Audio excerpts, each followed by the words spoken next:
Welcome back to the Consistency Corner podcast. I'm Ruthie, a marketing strategist for mom founders and your host. My mission is to help you reduce the mental load of marketing because it's a lot and you got a lot of other things going on in your life. I get it. And I want to help you make sure that your business growth is fueled by strategy rather than just more noise, hustle, or burnout.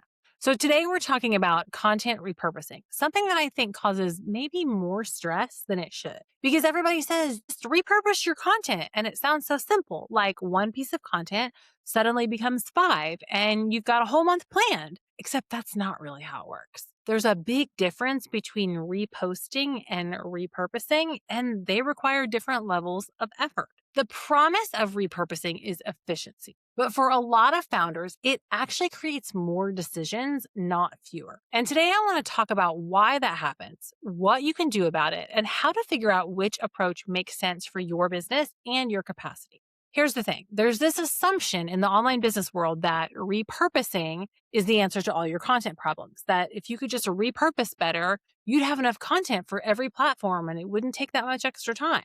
But what most people are calling repurposing can actually be broken down into three different things. And lumping them all in together under one word is part of why it kind of feels so overwhelming. Because when you think you're doing one thing and you're actually doing something much more involved, of course, it's going to take you longer than expected. Of course, it's going to feel harder. So let's break it down. Because once you understand what you're actually doing and what each version of repurposing, air quotes, if you're listening, what it requires from you, you can make better decisions about where to spend your time and energy. The first tier of repurposing is what I would call reposting. And reposting is exactly what it sounds like. You are posting the exact same piece of content onto another platform. Same graphic or same video, same caption, same everything. You're taking a TikTok and you're putting it on Instagram. You're taking an Instagram post and you're putting it on LinkedIn. The content doesn't change. The only thing that might change are small functional things like removing the ManyChat keyword trigger from an Instagram caption and putting a direct link when you post it on LinkedIn or Facebook. Or the opposite, removing a clickable link from a LinkedIn caption when you cross post to Instagram because links aren't clickable in Instagram captions. That's it. You're not rewriting anything. You're not rethinking anything. You're just distributing the same content to another platform.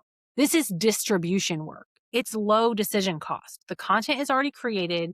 You already made all the creative decisions. You're just putting it somewhere else. And there are tools that make this even easier. My favorite scheduling platform is Metricool, and it lets you schedule the same content to multiple platforms at the exact same time. So if you're loading it up once, it goes everywhere. You don't have to even open another platform to get it on Instagram and Facebook and LinkedIn and YouTube Shorts. And Facebook and Instagram can actually be connected so that when you post on one, it will automatically post to the other. That can be a little bit more complicated than it sounds. To be honest, a client and I went down a rabbit hole trying to get hers fixed, but that's a whole nother side note and side story. Once you have that connection made, there is zero extra work on your end. Repurpose.io is another platform that you can use that's really good for automating video repurposing. I actually set it up years ago and I don't even know if I still use it. I might have it still set up. I should probably double check that. But I was using it so that anytime I created an Instagram reel, it would automatically post to TikTok and LinkedIn. And that way it was getting the audio from the Instagram platform and automatically using that audio on the other platforms without having to download, re-upload, repost. So there are tools out there. And I want to share an example of what reposting with minimal effort could look like. And this is something that is actually happening in my business. So I'm going to take you behind the curtain. And I'm also going to give you a peek at the results. So I repost my Instagram content on LinkedIn.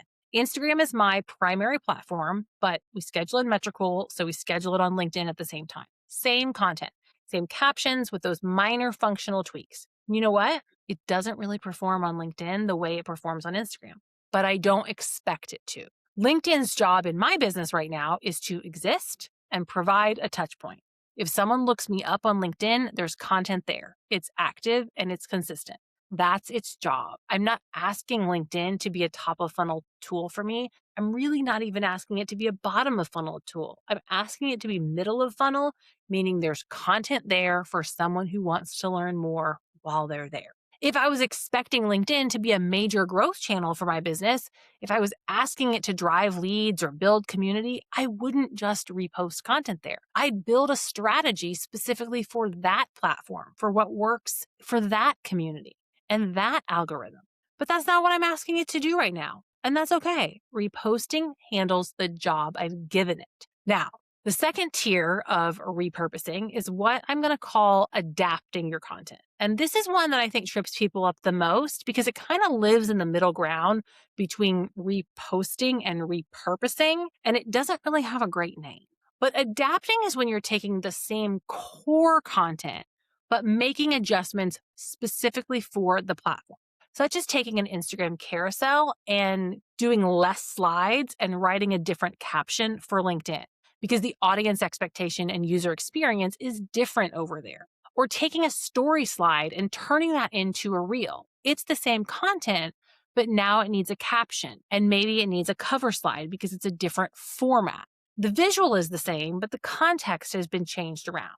And it's more than just reposting because now you're making creative decisions. You're writing new copy. You're thinking about what this audience on this platform needs to hear differently. But it's less than full repurposing because the core content, the graphic, the idea, the visual stays the same and is being reused. And this is where I think a lot of founders get stuck without realizing it. They think that they're just reposting, but they're actually making a bunch of small creative decisions that add up. A new caption here, a different hook there, a tweak to the call to action. And if you haven't accounted for the time and energy in your content planning, it starts to feel like everything is taking way longer than it should. I mean, I don't know about you, but I kind of have a delusional perspective of my own capacity and thinks everything will take about half as much time as it actually does.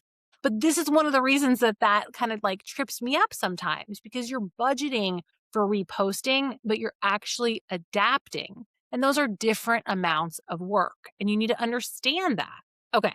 So the third tier is true repurposing. This is the one that gets all the hype. Repurposing is taking a core piece of content and turning it into a completely new piece of content, new format, new structure, maybe a new hook, new call to action, sometimes a completely new angle on the same topic. A podcast becomes a carousel, a reel becomes a blog post, an email becomes a LinkedIn newsletter.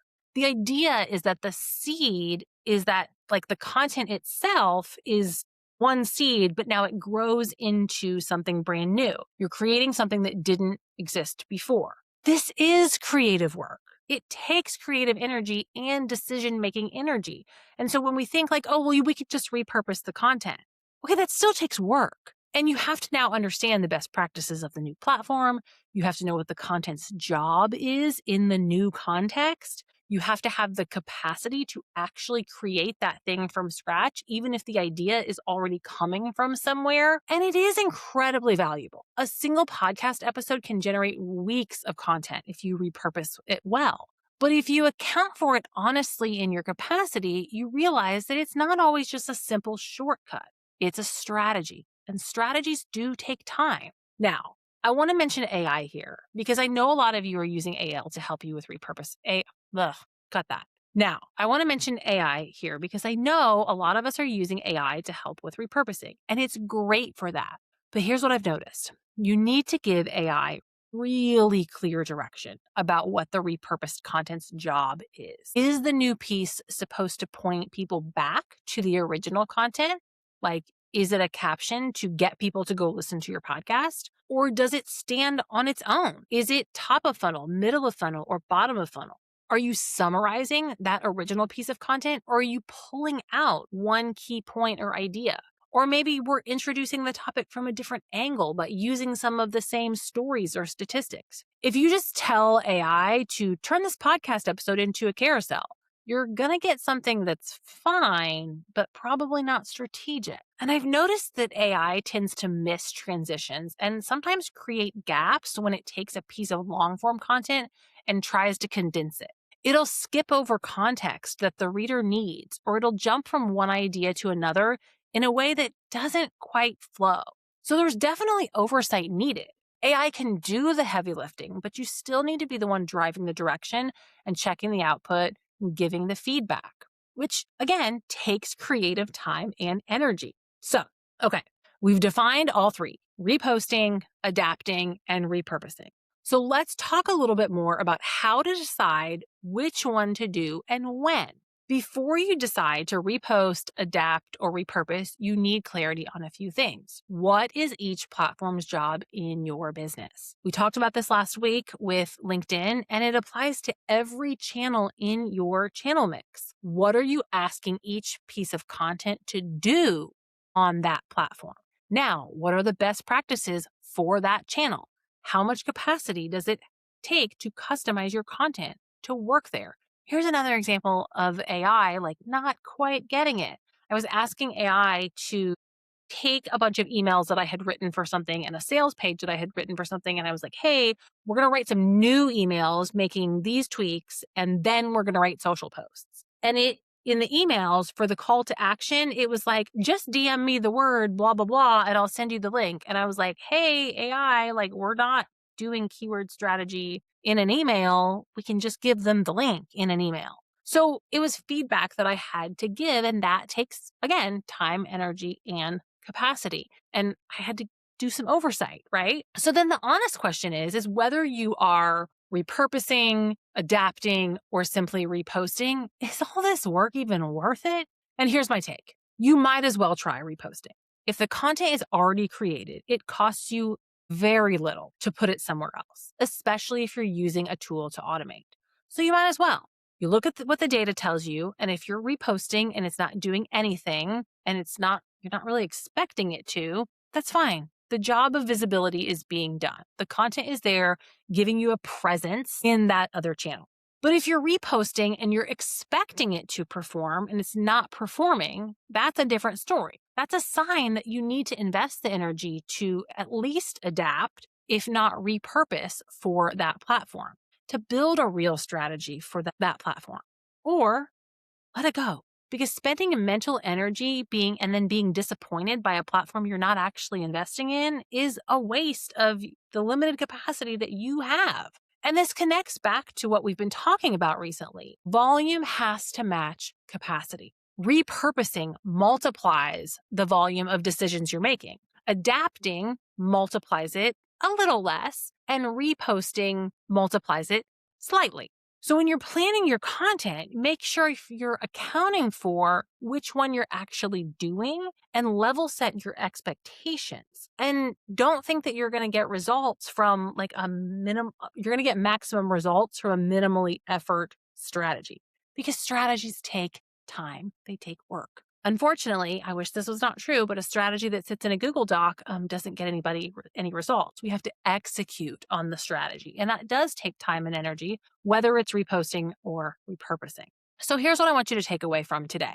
Reposting works when your primary platform is clear. Because you're reposting, knowing what the job of each platform is. The primary platform has a clear job. You're writing the content to do that job. The secondary platforms where you're reposting have jobs as well. Even if that job is just exist, be a touch point, give me a presence. That's still a job, right? Repurposing needs more clarity. What is the platform's job? What is the content's job on this platform? What are the best practices of this platform? Do you have the capacity to do it well? If the answer to any of those is I'm not sure, repurposing is going to feel chaotic, because if you're putting in creative effort without a clear destination, you're kind of just throwing spaghetti at the wall and spending energy on like a trip that you don't even know where you're going. And then again, like that sneaky middle ground of adapting. Just know that it exists and account for it. And don't beat yourself up when reposting, air quotes, feels harder than you thought it would, because now you're actually making a lot of small creative decisions. Give yourself credit for that work and plan for it. Same thing if you're delegating to a team member. Plan for the time that is going to take, because it's not just a 2-second repost. There is creative work involved, and that needs to be accounted for. So if any of this has you thinking like, okay, I really do need to get clearer on my platforms, and my capacity to figure out what to do with my content, where my customers are showing up, and where I even need to prioritize my time. That's what we're doing in the Marketing Strategy Lab on April 16th. We work through your capacity, we talk about your customer journey and your channel decisions so that when you're making these calls about reposting or repurposing, you're making them from a place of strategy and not guesswork. And now, once we have those conversations, your content starts to work together like a flywheel, like an ecosystem, versus individual channels and individual pieces of content living in a silo all on their own. If you happen to be listening to this after April 16th, you can catch the replay. But if you're hearing this before then, please register to join us live. Even if you can't come live, you'll get the replay, but you get customized advice and be part of the live Q&A if you're able to join us in the workshop. So head on over to theconsistencycorner.com/lab. The link is also in the show notes. And thank you for being here. I'm always cheering you on. And know that I'm in your corner because I know that you're doing great things. And I hope that listening to this episode and hanging out here at the Consistency Corner has helped lighten the mental load of marketing a little bit for you. And I'll see you next time.